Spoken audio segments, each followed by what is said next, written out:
Good morning students, how are you all? I hope all are fine now.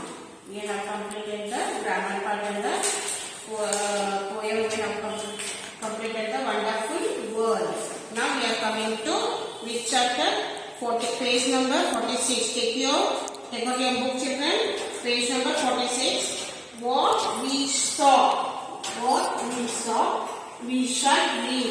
ಅಂದ್ರೆ ಸಾ ಅಂತೇನು ಬಿತ್ತನೆ ಅಂದ್ರೆ ಯಾವುದೇ ಒಂದು ಬೀಜನ ಬಿತ್ತನೆ ಮಾಡಿದಾಗ ಏನ್ ಬರುತ್ತೆ, ಗಿಡ ಬೆಳೆಯುತ್ತೆ. ಅದೇ ತರ ಮಕ್ಕಳನ್ನೂ ಅಷ್ಟೇ, ನಾವು ಮಕ್ಕಳು ಯಾವ ತರ ನಾವು ಬೆಳೆಸ್ತೀವೋ ಅದೇ ತರ ಮಕ್ಕಳು ಇರ್ತಾರೆ. So in this lesson we are going to see about one girl. Okay, how she is. See the lesson children, reading. First, parents, grandparents, uncle and auntie are our elders. They are our family and we love and respect them all. We should respect everyone including our family members. Look at the pictures given below and guess who they are. ಇಲ್ಲಿ pictures ಕೊಟ್ಟಿದ್ದಾರೆ ಮಕ್ಕಳ. First ಏನು ಕೊಟ್ಟಿದ್ದಾರೆ ಇಲ್ಲಿ? Parents. ನಾವು ಯಾವಾಗಲೂ ತಂದೆ ತಾಯಿನ ರೆಸ್ಪೆಕ್ಟ್ ಮಾಡಬೇಕು. ಅಂಕಲ್ ಆಂಟಿ ಎಷ್ಟು ಎಲ್ಡರ್ಸ್ ಇರ್ತಾರಲ್ಲ, ನಿಮ್ಕಿನ್ನ ದೊಡ್ಡವರಿದ್ದವ್ರನ್ನೆಲ್ಲ ರೆಸ್ಪೆಕ್ಟ್ ಮಾಡ್ಬೇಕು children. Okay, see the picture. First one, who is she children? ಯಾರಕ್ಕೆ? ಟೀಚರ್. ಏನೋ ಪಾಠ ಮಾಡ್ತಾ ಇದ್ದಾರಲ್ಲ ಅವ್ರಿಗೆ ಏನಂತಾರೆ? ಟೀಚರ್. ಈಗ ನೋಡ್ರಿ, ಈ ಪಿಕ್ಚರ್ ನೋಡ್ರಿ ಮಕ್ಕಳ, ಏನು ನಿಮ್ಗೆ ಅರ್ಥ ಆಗುತ್ತೆ ಇಲ್ಲಿ? ಒಬ್ರು ತಾತ, ಹೌದಿಲ್ಲ, ನಿಮ್ಮ ಗ್ರ್ಯಾಂಡ್ ಫಾದರ್ ಅಂತ ತಿಳ್ಕೊಳ್ಳಿ. ಗ್ರ್ಯಾಂಡ್ ಫಾದರ್ ಬೆಂಚಲ್ಲಿ ಕೂತಿದಾರಲ್ಲ ಅವ್ರಿಗೆ ಏನಂತೀವಿ? Old man. Next, C the picture here children. ಏನಿದು?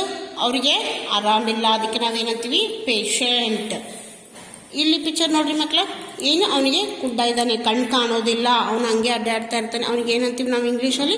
ಬ್ಲೈಂಡ್ ಮ್ಯಾನ್ ಅಂತ ಹೇಳ್ತೀವಿ. ನೆಕ್ಸ್ಟ್, ಇಲ್ಲಿ ನೋಡಿ, ಕೋಲ್ ಹಿಡ್ಕೊಂಡು ಒಬ್ಬ ಅಜ್ಜ ನಿಂತಿದ್ದಾನಲ್ಲ, ನಿಮ್ಮ ಮನೆ ಕಾಯ್ತಾರೆ. ನೀವು ಅಪಾರ್ಟ್ಮೆಂಟಲ್ಲಿ ಇದ್ರಿ ಮಾತ್ರ ಕೆಳಗಡೆ ಏನಿರ್ತಾರೆ? ವಾಚ್ಮ್ಯಾನ್ ಅಂತ ಇರ್ತಾನೆ, ಹೌದಿಲ್ಲ? Yes. See the lesson children. ನಾವು ಇವರೆಲ್ಲರೂ ಎಲ್ಡರ್ಸ್, ನಮ್ಕಿನ್ನ ಜಾಸ್ತಿ ಇರ್ತಾರೆ, ದೊಡ್ಡವರವರೆಲ್ಲ. ಅದಕ್ಕೆ ನಾವು ರೆಸ್ಪೆಕ್ಟ್ ಮಾಡಬೇಕು ಅವ್ರನ್ನ. ಮನೆಯಲ್ಲಿರೋ ಅಜ್ಜಿ, ತಾತ, ತಂದೆ ತಾಯಿ ಎಲ್ಲರನ್ನೂ ರೆಸ್ಪೆಕ್ಟ್ ಮಾಡಬೇಕು. Meera Kumar was the only child of her parents. ಅಂದರೆ ತಂದೆ ತಾಯಿಗೆ ಒಬ್ಬಳೆ ಮಗಳವಳು. They lived in Delhi. Delhi ಒಳಗಡೆ ಇರ್ತಾ ಇದ್ರು. She lived in a big family with her parents, grandparents, uncle and auntie. Being the only child in the family, Meera was much pampered. She grew up to be a selfish and stubborn child. She did not like to share her things with anyone, not even her parents. She often spoke rudely to the elders of the house, including her grandparents, but her parents ignored it. ಏನಾಯ್ತು ಮಕ್ಕಳ ಅಂದರೆ, ಮೀರಾ ತಂದೆ ತಾಯಿ ಒಬ್ಬಳೆ ಮಗಳು. ಅವ್ರೆಲ್ಲಿ ಇರ್ತಾ ಇದ್ರು? ಡೆಲ್ಲಿಯಲ್ಲಿ ಇರ್ತಾ ಇದ್ರು. She lived in a big family. ನೀವು ಇರ್ತೀರಲ್ಲ ಜಾಯಿಂಟ್ ಫ್ಯಾಮಿಲಿ ಅಂತ ಹೇಳ್ತೀವಲ್ಲ, ನ್ಯೂಕ್ಲಿಯರ್ ಫ್ಯಾಮಿಲಿ ಅಂದ್ರೆ ಏನು? ಓನ್ಲಿ ತಂದೆ ತಾಯಿ ಮಕ್ಕಳು, ಇಬ್ಬರು ಮಕ್ಕಳು ಇದ್ರೆ ಮಾತ್ರ ನ್ಯೂಕ್ಲಿಯರ್ ಅಂತ ಹೇಳ್ತೀವಿ. ಜಾಯಿಂಟ್ ಫ್ಯಾಮಿಲಿ ಅಂದ್ರೆ ಅಂಕಲ್, ಆಂಟಿ ಮತ್ತೆ ಗ್ರ್ಯಾಂಡ್ ಪೇರೆಂಟ್ಸ್, ಗ್ರ್ಯಾಂಡ್ ಚಿಲ್ಡ್ರನ್ಸ್ ಎಲ್ಲರೂ ಇರ್ತಾರಲ್ಲ, ಅದಕ್ಕೆ ನಾವು ಜಾಯಿಂಟ್ ಫ್ಯಾಮಿಲಿ ಅಂತ ಹೇಳ್ತೀವಿ. ಮೀರಾ ಏನ್ ಮಾಡ್ತಾ ಇದ್ರು? ಫ್ಯಾಮಿಲಿ ಜೊತೆ ಇರ್ತಾ ಇದ್ರು, ಜಾಯಿಂಟ್ ಫ್ಯಾಮಿಲಿ ಜೊತೆ ಇರ್ತಾ ಇದ್ರು. ಅವಾಗ ಮೀರಾಗ ಏನಾಗುತ್ತೆ? ಮಚ್ ಪ್ಯಾಂಪರ್ಡ್ ಅಂದ್ರೆ ಮುದ್ದು ಮಾಡ್ತಾ ಇದ್ರು. ಆಕೆ ಒಬ್ಬಕ್ಕೆ ಮಗಳ ಅನ್ನೋದಕ್ಕೆ ಬಹಳ ತುಂಬಾ ಮುದ್ದಾಗಿ ಬೆಳೆಸ್ತಾ ಇದ್ರು. ನಿಮ್ಮ ಮನೆಯಲ್ಲಿ ಯಾರಾದ್ರೂ ಒಬ್ಬರೇ ಮಕ್ಕಳಿದ್ರೆ ಯಾವ ತರ ಬೆಳೆಸ್ತಾರೆ? ಮುದ್ದಾಗಿ ಬೆಳೆಸ್ತಾರಲ್ಲ, ಅದೇ ತರ ಅವಳನ್ನ ಮುದ್ದಾಗಿ ಬೆಳೆಸ್ತಾ ಇದ್ರು. ಅಂದ್ರೆ ಸನ್ ಬರ್ನ್ ಅಂದ್ರೆ ಒಂದುತನ ಮಾಡ್ತಾ ಇದ್ರು. ನನಗೆ ಬೇಕಂದಿದ್ದ ವಸ್ತು ನನಗೆ ಬೇಕೇ ಬೇಕು ಅಂತಾನೆ ಹಠ ಮಾಡ್ತಾ ಇದ್ರು ಅವಳು. ಅವಾಗ ಏನಾಯ್ತು? ಶೇರ್, ಯಾವುದೇ ಥಿಂಗ್ಸ್ ನಾಗ್ಲಿ, ಯಾವುದೇ ವಸ್ತುಗಳನ್ನಾಗ್ಲಿ ಇನ್ನೊಬ್ಬರ ಜೊತೆ ಶೇರ್ ಮಾಡ್ತಾ ಇದ್ದಿಲ್ಲ. ನನಗೇ ಬೇಕು ಅಂತ ಇದ್ರು. ಮತ್ತೆ ಪೇರೆಂಟ್ಸ್ ಜೊತೆಗೂ ಶೇರ್ ಮಾಡ್ತಾ ಇದ್ದಿಲ್ಲ ಮಕ್ಕಳ. ಯಾವ ಫ್ರೆಂಡ್ಸ್ ಜೊತೆ ಆಯ್ತು, ಪೇರೆಂಟ್ಸ್ ಯಾರ ಜೊತೆನೇ ಇದು ಮಾಡ್ತಾ ಇದ್ದ. ಅಂದ್ರೆ ರೂಡ್ಲಿ ಆಗಿ ಮಾತಾಡ್ತಿದ್ರು. ರೂಡ್ಲಿ ಅಂದ್ರೆ ಏನು? ಅಸಭ್ಯವಾಗಿ, ಅಂದ್ರೆ ಕೆಟ್ಟ ಶಬ್ದ ಬರೆಯೋದು, ಏನಾದ್ರೂ ಮಾಡೋದು, ನನಗೆ ಬೇಕಂದಿದ್ದು ಹಠ ಮಾಡೋದು, ನನಗೆ ಬೇಕೇ ಬೇಕು ಅಂತ ಹಠ ಮಾಡ್ತಾ ಇದ್ದ ಅವಳು. ಆಮೇಲೆ elders of the house including grand parents ಜೊತೆಗೂ ಅದೇ ತರ ಮಾಡ್ತಾ ಇದ್ದವರು.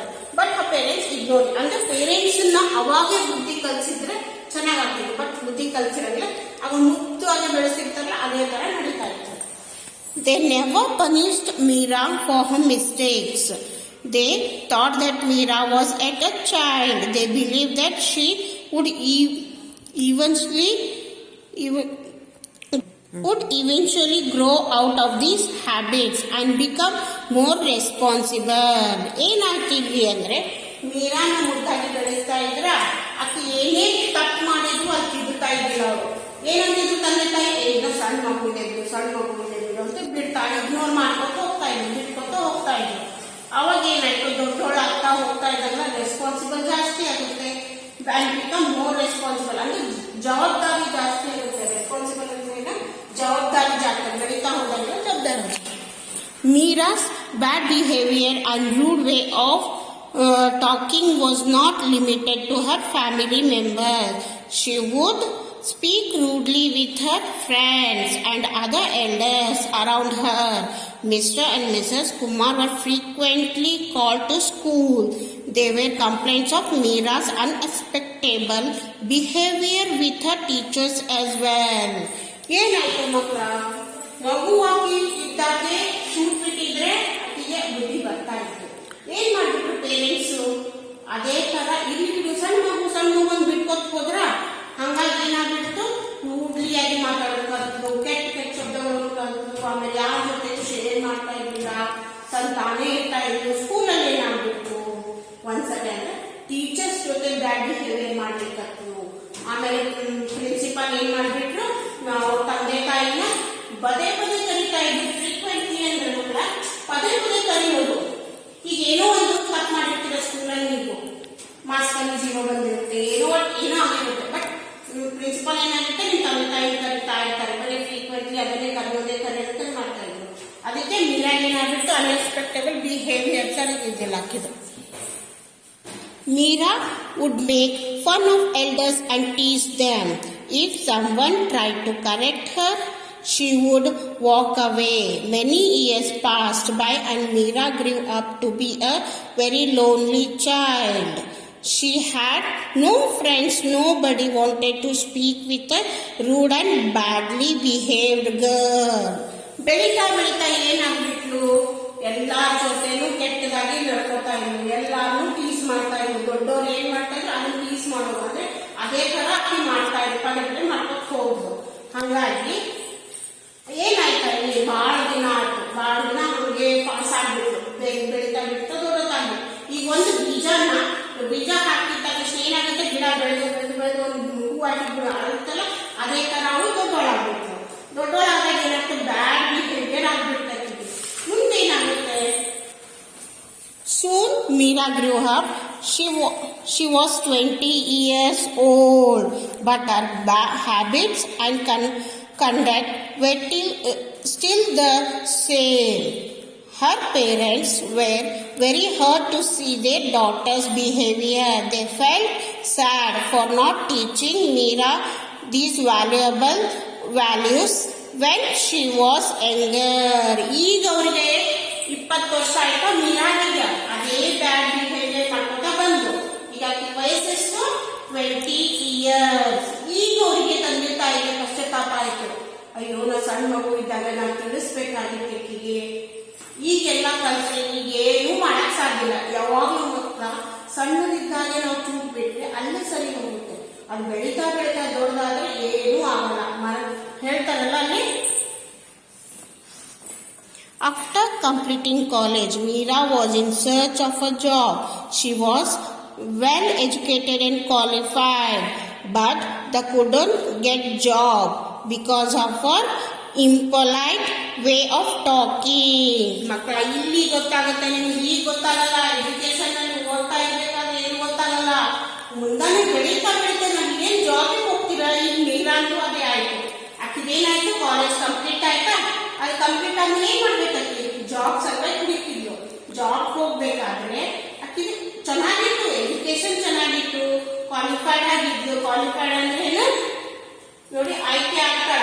ಎಕ್ಸಾಮ್ ಏನು ಇಂಟರ್ವ್ಯೂ ಕೊಡ್ತಾಳ, ಆಯ್ಕೆ ಆಗ್ತಾಳ. ಬಟ್ ಆಕಿಗೆ ಏನಾಯ್ತು ಅಲ್ಲಿ ಅಂದ್ರೆ ಏನೋ ಸ್ವಲ್ಪ ಮಿಸ್ಟೇಕ್ ಇಲ್ಲ.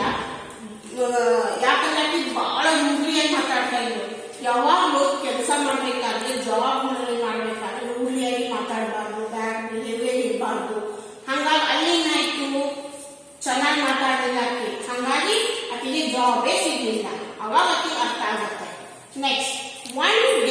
Meera was at Chanakya Palace for a job interview. This was her dream job. In her hurry, she dropped her purse, but she did not realize it. ಮಕ್ಕಳ ಇಲ್ಲಿ ಅರ್ಥ ಆಯ್ತಾಕಿಗೆ ಏನಾಯ್ತು, ಈಗ ಆ ಜಾಬ್ಗೆ ಹೋಗಿದ್ಲ, ಆ ಜಾಬ್ ಏನಾಗ್ಬಿಟ್ಟು ಅಲ್ಲಿ ಜಾಸ್ತಿ ರೂಢಿಯಲ್ಲಿ ಮಾತಾಡ್ಬೇಕಾದಾಗ ಅವ್ರ ಜಾಬ್ ಡಿಸ್ಕ್ವಾಲಿಫೈ ಮಾಡ್ಬೇಕಾಗಿಲ್ಲ, ಬೇಡ ನೀವು ಜಾಬ್ ಕೊಡಲ್ಲ ಅಂತ ಹೇಳಿದ್ರು. ಆಕೆಯು ಎಜುಕೇಶನ್ ಚೆನ್ನಾಗಿತ್ತು, ಬಟ್ ಆಕೆ ಬಿಹೇವಿಯರ್ ಮಾತಾಡೋ ಸ್ಟೈಲ್ ಅಲ್ಲಿ ಚೆನ್ನಾಗಿರ್ಲಿಲ್ಲ, ಹಾಗಾಗಿ ಈ ಜಾಬ್ ಡಿಸ್ಕ್ವಾಲಿಫೈ ಮಾಡಿದ್ರು. ಇನ್ನೇನಾಯ್ತು, ಒಂದೇ ಚಾಣಕ್ಯ ಪ್ಯಾಲೇಸ್ ಅಲ್ಲಿ ಜಾಬ್ ಇಂಟರ್ವ್ಯೂಗೆ ಹೋದ್ಲಕ್ಕೆ.